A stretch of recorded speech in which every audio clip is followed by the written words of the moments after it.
Nous allons aller voir, un sujet qui nous concerne tous, et qui est, le sujet suivant. Je ne sais pas si vous voyez bien mon écran. Oui, Le pouvoir rend-il fou, l'entrepreneur? bienvenue pour cette nouvelle édition des Chroniques Melchion pour l'entrepreneur. Chaque semaine, 10h30 le vendredi, on vous fait un petit topo sur des sujets qui nous paraissent importants pour l'entrepreneur. Alors pourquoi cette question? Eh bien parce que, vous le savez, sans doute, notre philosophe français, Alain, qui, je le rappelle, est né en 1868 et est mort en 1951, donc presque un contemporain. Certains d'entre nous auraient pu le croiser comme dirait Jean-Christophe, nous a dit: «Donnez tout pouvoir à l'homme le plus vertueux qui soit, vous le verrez bientôt changer d'attitude». Et donc, cette question du pouvoir, elle est au cœur, de nos, réflexions, surtout dans les moments extrêmes comme, ceux que l'on peut vivre, aujourd'hui, autour de nous. Et vous connaissez aussi tous bien sûr cette citation, «Le pouvoir corrompt, le pouvoir absolu corrompt absolument». Il y a une question qui vient toucher, l'honnête homme, donc avec un H majuscule, hein, chacun d'entre nous, qui est: est-ce que finalement, j'exerce mon pouvoir d'une façon qui est, raisonnable? Et donc, la première question qu'on peut se poser, c'est: est-ce que l'entrepreneur a du pouvoir? Après tout, on peut en débattre. Heu, Est-ce qu'il a déjà le pouvoir sur lui-même? Hein? Avoir le pouvoir sur soi-même, c'est une grande question. Suis-je capable de maîtriser mes émotions? Suis-je capable de rester calme dans la tempête? Suis-je capable, et jusqu'à quel niveau serait plus facile de poser la question comme ça, de rester, le dirigeant, que j'espère être quand, j'essaye de réfléchir à l'idéal que j'essaye d'incarner? Mais c'est aussi la question du pouvoir sur les autres. Et là, bien entendu, l'entrepreneur en a évidemment. Quand on est chef d'entreprise, même si on n'est pas entrepreneur, mais simplement chef d'entreprise, qu'on a des collaborateurs, eh bien, il y a 2 attitudes. On peut avoir finalement le sentiment que c'est une grande chance que des gens acceptent de venir travailler avec vous. On peut avoir le sentiment que nous sommes formidables de leur donner un emploi. Et vous voyez bien que c'est pas la même approche par rapport à notre relation à l'autre. Alors, quand on est dans un métier très tendu et où on a du mal à recruter, je pense que la position, est un petit peu différente que quand on est, dans un canton, où le chômage règne et où sur chaque poste, qu'on recrute, on a une grande quantité, de candidats. Mais évidemment que quelque part, l'entrepreneur a du pouvoir sur les autres parce qu'il crée une structure, il génère une culture et il a ce rôle, finalement d'être le leader de ce petit groupe d'êtres humains qui peut monter jusqu'à plusieurs dizaines de milliers ou centaines de milliers de collaborateurs, bien sûr, mais heu, indéniablement, il a du pouvoir sur les autres. Alors, bien sûr, c'est un pouvoir limité et qui est même parfois illusoire, comme l'ont découvert tous les dirigeants contraints à la démission, par la suite d'une, action qui s'est retournée contre eux ou d'un comportement qui n'était pas acceptable. Et vous n'avez qu'à ouvrir chaque jour un journal économique pour vous rendre compte, qu'il y a, comme disaient les Romains, qu'il n'y a, pas loin, du Capitole à la Roche Tarpéienne. Pour ceux qui n'ont pas la référence, le Capitole, c'est l'endroit du pouvoir à Rome, et la Roche Tarpéienne, c'est l'endroit d'où on jetait, du haut de cette roche, les sénateurs, lorsqu'ils étaient, destitués, hein. Donc c'est le moment où, on est au pouvoir, l'instant d'après, on est, effectivement mort en bas de la colline. Donc le pouvoir est limité, il est parfois illusoire, il est certainement temporaire. Cela dit, puisqu'il existe, il faut bien reconnaître que diriger, c'est utiliser sa capacité de leader. Et allons voir un petit peu ce qui se cache derrière ça. Alors les qualités du leader, ben, vous les connaissez, c'est le charisme, le charme, c'est aussi la capacité à inspirer, la capacité à persuader. Et grâce à Mathilde, il y a quelques minutes, je vous incite à aller revoir sa présentation sur YouTube. Nous savons que la persuasion, c'est parfois utile d'avoir des bons outils pour être capable de persuader. C'est aussi la profondeur de la vision. Qui n'a pas rencontré un entrepreneur visionnaire qui vous emmène vers le futur de son industrie, voire même d'une industrie qui n'existe pas encore et qui a une telle flamme en lui-même, et parfois c'est vous, hein, les entrepreneurs, qui êtes cette personne. La profondeur de votre vision contribue à votre qualité de leader. Bien sûr, une forme de confiance en soi, jamais, jamais complète, jamais extrême, mais une certaine confiance en soi. Tout cela, ce sont les qualités du leader. Et ces mêmes qualités, vous le savez, surexprimées, deviennent des défauts. Et donc, la qualité du leader, c'est aussi le revers de la médaille. Et là, on s'approche de certaines choses qui sont moins agréables à entendre quand on les exprime en tant qu'entrepreneur.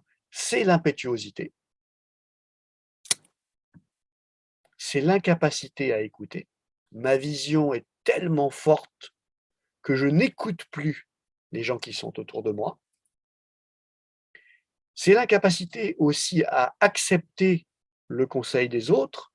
Je suis tellement sûr que je prends la bonne décision, que je ne vais pas accepter, que je ne vais pas accepter un conseil qui me dérange. Un manque d'attention aux détails, c'est quelque chose d'assez fréquent. On a la grande image en tant qu'entrepreneur, en tant que leader, et comme disait le général de Gaulle, l'intendance suivra. Une des plus Une des erreurs les plus fortes de l'art militaire, mais aussi, bien entendu, de l'art de l'entrepreneuriat, hein, l'intendance et l'exécution sont au contraire au service, bien sûr, de la vision, mais indispensables pour transférer votre vision dans le concret. Donc si vous avez un manque d'attention aux détails, bien cela reviendra vous mordre les mollets très fort un peu plus tard.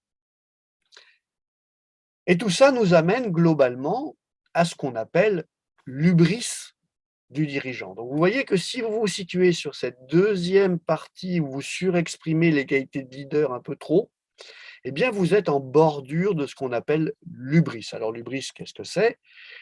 C'est un orgueil excessif, c'est une confiance en soi démesurée. Je connais des gens qui vous disent: «Je ne rate jamais une affaire quand je rentre moi-même en négociation». Je suis toujours étonné de savoir si la personne le croit vraiment ou si c'est une façon d'avoir une confiance en soi, c'est une bonne chose, mais qui va un peu trop loin par rapport à la réalité. Du mépris pour les autres, et vous avez sans doute rencontré autour de vous des dirigeants qui s'exprimaient, notamment sur les gens qui étaient plus bas dans l'organisation, avec une forme de mépris, ou pour une certaine typologie, de gens. Moi, les financiers, moi, les ingénieurs, moi, les marketeurs, et cetera, et cetera. Une forme d'expression du mépris pour des professions ou des rôles de l'entreprise qui sont néanmoins fort utiles.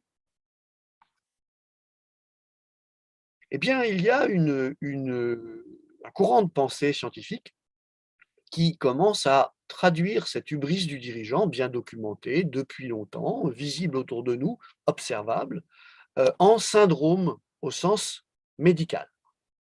Et et cette approche, consiste à dire, lorsqu'on va être trop, dirigeant seul, trop dirigeant longtemps, trop dirigeant puissant, on va développer un syndrome, c'est-à-dire une forme de pathologie qui s'approche de la folie. Et donc, on le voit autour de nous, est-ce que les décisions des dirigeants politiques peuvent parfois relever d'un épisode de folie, c'est difficile à dire, mais l'hypothèse mérite d'être posée et elle mérite d'être posée aussi dans nos entreprises et elle mérite qu'on se la pose nous-mêmes. Alors en conclusion, j'aimerais vous donner quelques pistes. D'abord, nous sommes tous en danger de basculer du leader au dictateur.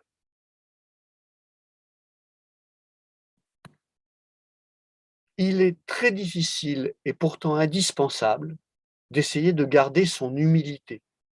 Je vous rappelle que nous n'avons qu'une perception très limitée de la réalité, limitée par nos sens, limitée par nos capacités d'attention, limitée par notre niveau d'énergie, limitée par notre niveau de fatigue. Nous ne percevons qu'une fraction de la réalité. Et donc, imaginer qu'on a compris comment le monde fonctionne, c'est souvent une bonne trace d'hubris. Donc, à l'inverse, essayons de garder notre humilité. Maintenons une capacité à écouter les opinions contraires.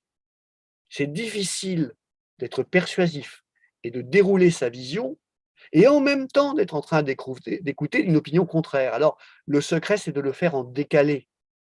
C'est par exemple de demander à son conseiller de confiance, Melchion, qu'est-ce que tu penses de ma vision, de ma stratégie, de ma position? Est-ce que je ne vais pas trop loin? Et donc d'écouter ce que quelqu'un de confiance peut vous dire en retour, mais d'écouter intellectuellement, honnêtement, pas forcément en public, mais de se garder cette capacité à écouter les opinions contraires.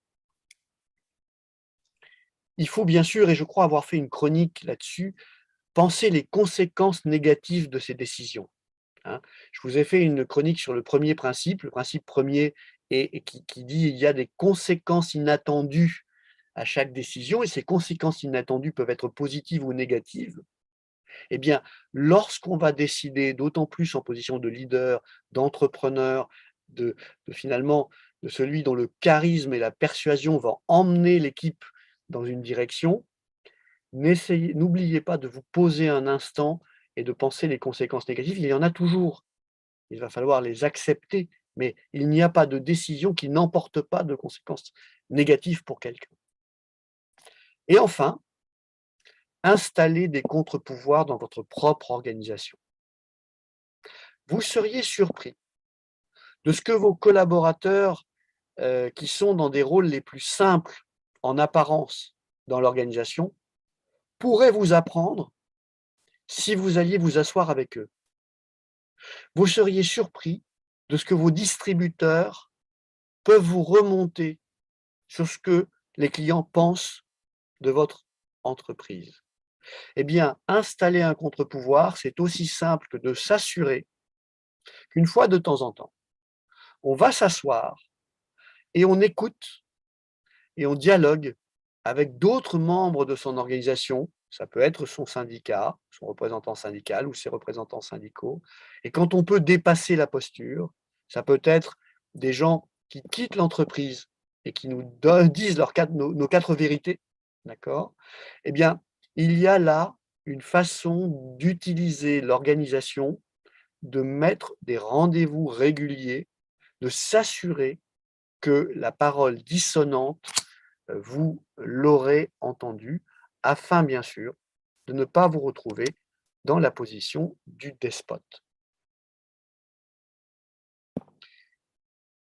Voilà les amis, bien sûr une chronique inspirée de l'actualité, mais inspirée aussi du fait que, de temps en temps, nous sommes, à notre corps défendant, les despotes de nos propres organisations. Avez-vous envie d'échanger sur ce thème? Qu'on fait ce qu'on mieux. On fait au mieux. Maintenant, on peut se tromper. C'est accepter aussi ses erreurs, qu'on peut se tromper dans ses décisions. Et ça, c'est un travail à faire sur soi-même, je pense. Je suis d'accord avec ça. Je suis d'accord avec ça. J'ai l'impression que ouais, ça a eu un impact sur tout le monde, Patrick. Je rappelle que si vous avez des commentaires à faire et que vous êtes en train de nous visionner sur YouTube, n'hésitez pas à mettre vos commentaires, on y répond toujours. Et et il y a aussi un chat sur Zoom pour ceux qui nous regardent en live. Merci Mathilde pour cette remarque. Tu dis que ça nous pousse à faire un pas de côté. Oui, ce pas de Oui. côté, c'est le moment où on change l'angle de vision de la situation. Et parfois, c'est difficile à faire quand on est l'animateur, le leader sur lequel tout le monde se repose. Et donc, du coup, il faut parfois se faire aider pour faire ce pas de côté. Merci à toi, Patrice, aussi pour cette remarque qui est tout à fait claire, c'est qu'il faut offrir de la sécurité aux autres pour qu'ils puissent s'exprimer honnêtement et que c'est un préalable essentiel. Si vous ne mettez pas de la sécurité auprès des gens qui peuvent être en désaccord avec vous, eh bien, vous risquez d'être entouré de gens qui n'oseront plus vous dire que vous êtes dans l'erreur ou pointer du doigt tel ou tel risque. Encore une fois, le risque, la conséquence négative d'une décision, elle est toujours là. La seule chose qu'on peut faire, c'est vraiment s'assurer qu'on a bien mesuré. Et parfois, on prend la décision, sachant qu'il y aura des conséquences négatives, sachant qu'on a un risque qu'on encourt. Mais le pire, je crois, c'est de prendre ces décisions avec, vous savez, l'effet tunnel, où on est persuadé on a bien pensé à tout, alors qu'en fait, on est concentré sur l'aspect positif de sa prise de décision. Moi, tu vois, Patrick, je pense qu'on essaie tous de bien faire, tu vois. Enfin, nous, les entrepreneurs, on est très méticuleux. Et ça, t'en parle jamais de la méticulosité. Tu vois, est-ce que enfin, ma question, c'est, est-ce que la méticulosité, c'est un sujet dont tu parles pas, euh, est-ce qu'il y a une raison? Très bonne question, Hervé. Très bonne question. Ça peut faire l'objet même d'une chronique entière. Je pense que ce sont des traits de caractère et je l'ai dit tout à l'heure, en creux, tu fais bien de le relever. L'attention aux détails, on pourrait rapprocher, c'est assez proche de la méticulosité, hein. L'attention aux détails, le moment où on perd l'attention aux détails, hein, c'est le moment où on est un peu emporté par la grande image, emporté par la vision, emporté par sa décision, hein. Et bien sûr, c'est compliqué d'être stratège, tacticien et exécutant. Et parfois, l'entrepreneur, il fait les trois. Parce que quand il se retourne, il n'y a personne pour exécuter, et il n'y a personne pour décider de la bonne tactique, et c'est lui qui doit faire la stratégie. Donc, c'est compliqué. Mais il y a des caractères finalement plus adaptés à cet aspect d'attention aux détails. Simplement, en tant qu'entrepreneur, on ne peut pas se séparer de ça. Je vous donne un exemple pour vous le faire comprendre. Je ne suis pas un grand fan de Bernard Arnault pour plein de raisons que j'expliquerai pas ici. Mais je dois reconnaître que même président d'un énorme groupe mondial, il y a quelque chose qu'il fait encore très bien, semble-t-il, c'est d'aller dans ses points de vente, regarder comment les produits sont disposés dans les vitrines au moment où le consommateur est en face du produit. Afflelou, il fait pareil, hein. Afflelou. Je l'ignorais. Mais voilà quelque chose, si c'est vrai, qui est absolument fondamental. Êtes-vous allé en tant qu'entrepreneur au point de contact de votre produit ou de votre service avec votre client? Et bien souvent, la réponse est non, hein. Et, regardez cette émission de temps en temps, alors pas en entier, mais cette émission sur M6, je crois, Patron Incognito. Où, alors, évidemment, c'est de la télé-réalité, évidemment, c'est un peu scripté, etc. Mais il y a quand même des patrons qui vont dans leur propre entreprise et qui découvrent des trucs incroyables sur la façon de faire de leurs collaborateurs, qui ne font qu'appliquer les directives, hein. Ils ne font qu'appliquer les directives, d'accord? Et pour autant, elles sont euh, euh, contre-intuitives, elles résultent en une expérience client dégradée. Un autre exemple à l'envers, il y a une chaîne de burgers aux États-Unis qui a donné à chacun de ses collaborateurs un budget discrétionnaire de 20 $ par semaine. On parle de gens qui sont en front devant le client, donc qui servent les burgers. Ils ont 20 $ sans aucune question de budget disponible, d'accord, pour satisfaire le consommateur. Ça veut dire que tu as un consommateur qui n'est pas content de la cuisson du steak de son burger, qui n'est pas content de la qualité des frites, tu peux lui offrir le café, un autre cornet de frites, un deuxième burger, dans la limite de 20 $ par semaine, et avec une seule obligation, noter pourquoi tu as fait ça. Peu importe ce que tu as fait. J'ai dépensé 2 $ aujourd'hui, 4 $ aujourd'hui pour donner à Eugénie une deuxième portion de frites. Bon, c'est un cas d'école, elle ne mange pas de frites. Mais pourquoi est-ce que je l'ai fait? Eh bien, parce qu'elle avait attendu plus de 3 minutes pour passer sa commande et que clairement, elle était pressée et que clairement, on aurait dû ouvrir une caisse de plus pour pas qu'elle attende ces 3 minutes. Et donc, l'info remonte vers les décideurs qu'on doit retravailler la question du temps d'attente à la caisse. Et on le fait en donnant de la liberté aux collaborateurs pour exécuter quelque chose qui est contre-intuitif. Et donc, c'est là les contre-pouvoirs dont je parle. C'est la capacité d'aller écouter au niveau de résolution le plus bas, c'est-à-dire le point de contact du pneu avec la route, d'accord, l'endroit où le client rencontre votre offre, d'aller écouter ce qui se passe et de donner un poil de liberté supplémentaire, bon sujet pour une prochaine chronique, aux collaborateurs de premier rang. Oui, Patrice. Il y a un point essentiel que tu soulignes et je vais le durcir et du coup, je vais aller contre toi. On n'installe pas objectivement un contre-pouvoir quand on fait ce que tu dis. On permet que les gens qui sont au contact des problèmes soient libérés dans leur possibilité de les traiter. Et ce qui est fabuleux en faisant ça, et c'est Deming est fan de ça, quand on crée tout en bas la possibilité d'agir, et qu'en plus on a l'intelligence de coupler ça avec un signal qui remonte, on transforme la liberté, je vais dire en un capteur, c'est abominable, on transforme la liberté qui est donnée aux collaborateurs en un signal qui est directement actionnable, et qui est directement actionnable aussi pour le manager, la direction, peu importe, le patron, l'entrepreneur. Aujourd'hui, le problème, c'est qu'objectivement, je ne vois pas toutes les frictions tout en bas. Si je vois que dans les 5 personnes qui bossent pour moi, il y en a 2 qui utilisent le système, c'est toujours les mêmes, ça me donne une foule d'infos. Est-ce qu'ils abusent, enfin, est-ce qu'ils utilisent trop le système? Est-ce qu'ils sont plus sympas? Est-ce qu'ils rencontrent plus de problèmes? Est-ce qu'ils sont plus attentifs aux problèmes? Est-ce que les autres ignorent les problèmes, etc., etc. La grande distribution se met à le faire. Carrefour, je ne sais pas si vous avez noté, se met à le faire, et assez régulièrement. Et ça fait partie des initiatives que Carrefour a développées depuis quelques années avec leur changement, sauf erreur, de directeur commercial. Ils ont fait monter un patron de magasin, tout en haut.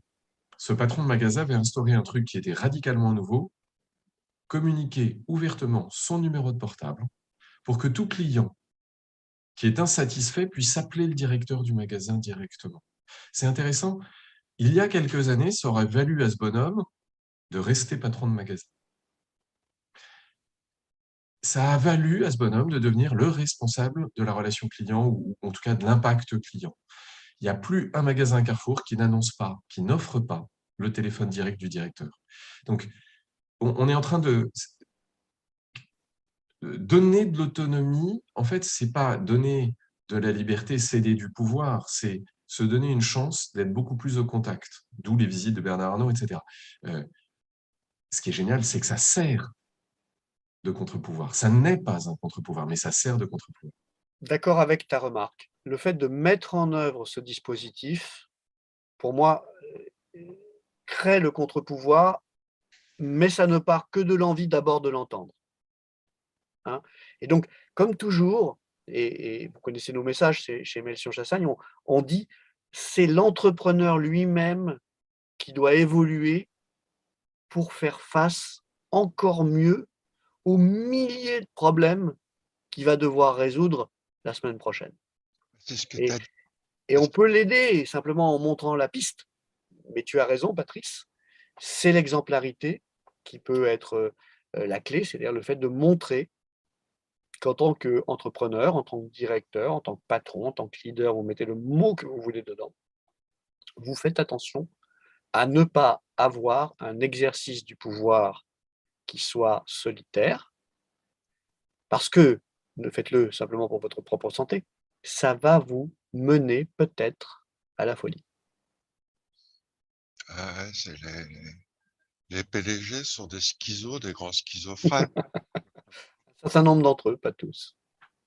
Ah bah, paranoïaque et schizophrène, je l'ai déjà dit, c'est une pathologie, mais je t'assure que c'est vrai, Patrick. Une fois, il y a un entrepreneur qui m'a dit, est-ce que je suis fou, Hervé? Je lui ai dit oui. Je lui ai dit oui, je lui ai dit oui, Patrick, c'est vrai. Et, c'est ce que je pensais vraiment. Mais lui, il pense peut-être que c'est un génie, mais on ne saura jamais. La frontière est fine entre le génie et la folie.